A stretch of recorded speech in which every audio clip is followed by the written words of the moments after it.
Module 3, lead nurture. This is where we are in the middle of the funnel now. And this is typically where it goes wrong. This is the part where most people fail. Most people get a new lead and immediately they want to try to close them and have them join their program or have them buy something from them. This is the strategy of a direct response funnel, not the social funnel. The biggest difference between the two is exactly what I'm going to be covering here in this video. So let's talk the middle of the funnel. The question that we're going to have answered here by the end of this module is how we're going to actually nurture these leads. So how are we going to book them in for a call? How are they going to know who we are? How are they going to know what we offer? And how do they have an idea of price point so they know what to expect when it comes to investing in themselves? So first, let's talk about the content cadence, right?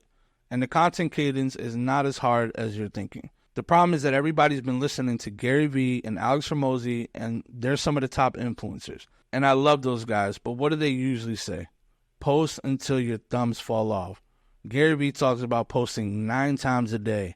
It's not reasonable. You can't keep up with that. It's just not realistic for a business owner. We're trying to run a business. We're trying to shoot content. We're trying to manage our teams. We have families, kids, other personal shit that's in our lives. So we actually simplified it so that it makes sense and can still bring you results. So here's the cadence. 1 reel per day. 3 to 5 stories in your Instagram per day. And 1 YouTube video per week. Now, why only 1 reel per day? The reason why we do 1 reel per day is, 1, to stay top of mind. The reason why we're only posting 1 reel a day is because reels don't convert that well.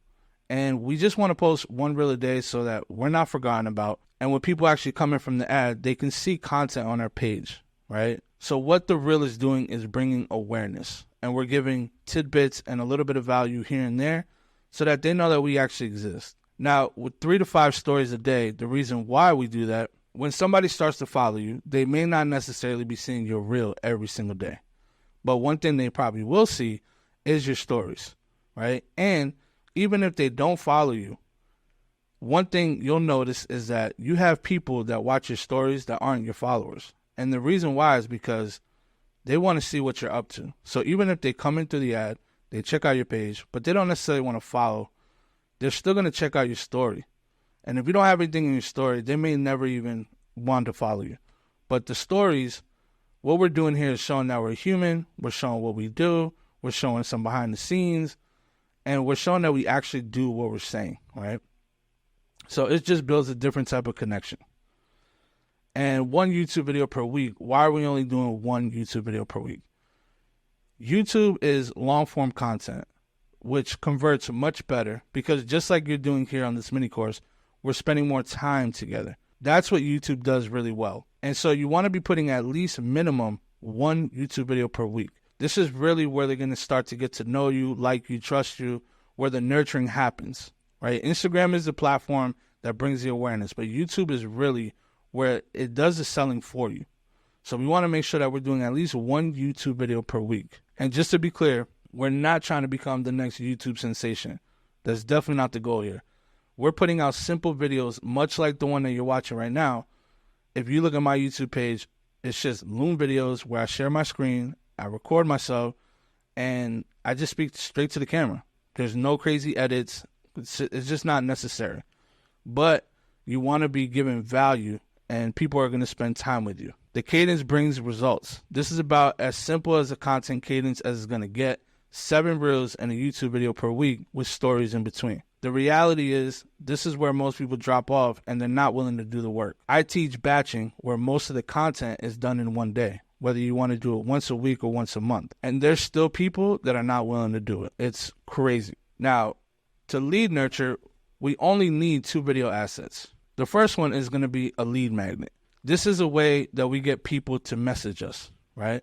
So with a lead magnet, for example, it's a mini course or a VSL or some sort of training.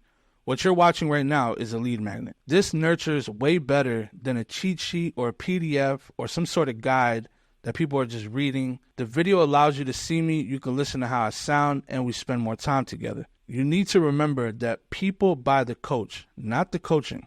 So you want to make sure that you're showing up on video and you are getting personal and spending time with your leads. Now, how do we actually create the lead magnet? Well, there's two different things. You can do a 20 to 40 minute training on a specific outcome, how to get more clients, how to scale, how to start a coaching program. And this would go on some sort of web page, or it can go on your YouTube channel. Then you have the mini course, which you can make out to be 4 to 6 modules. And what you're going to do here is take a specific part of your business. So the social funnel, how to sell, how to hire a VA, how to create content, where it's still super valuable by itself, and it can still get someone results in their business. So the goal of the lead magnet is just to get people to DM you and get a conversation started. You've seen this, or you might have done it before. DM me the word keyword, like DM me grow or DM me scale, and then someone sends over the lead magnet. And this could be done within the content, or you can also run ads to do this so it's automated. Now, the second type of asset is your My Story YouTube video. These are the videos that you see all over YouTube that are like how I went from $0 in my bank account to a billionaire. This is pretty much your personal testimonial. This is honestly all you need to get started.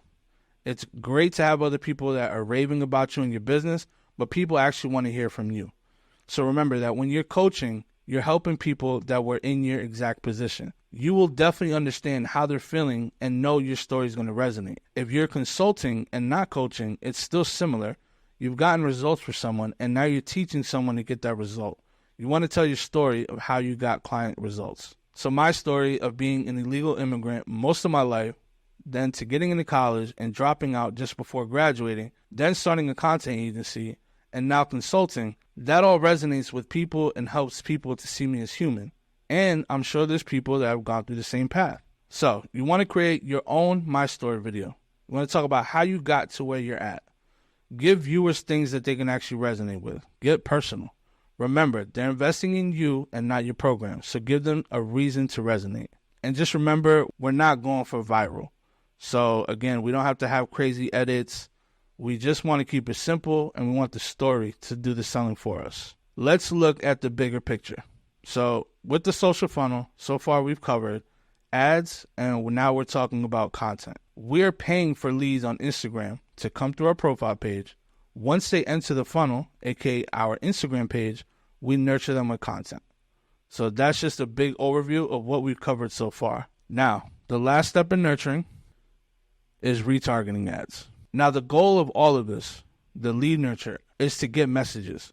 So at the top of the funnel, we ran the ads because we want followers. Now, the main goal of the nurturing is to get messages. We want people to inbound message us. The strategy of using a retargeting ad is a way to continue to put this in everybody's face and become evergreen. What are retargeting ads? So a retargeting ad is an ad that goes out to anybody that has engaged with your posts or they follow you. Now, the budget, you want to take 10% of what your actual monthly marketing budget is and just use a small amount to start retargeting people that are following you.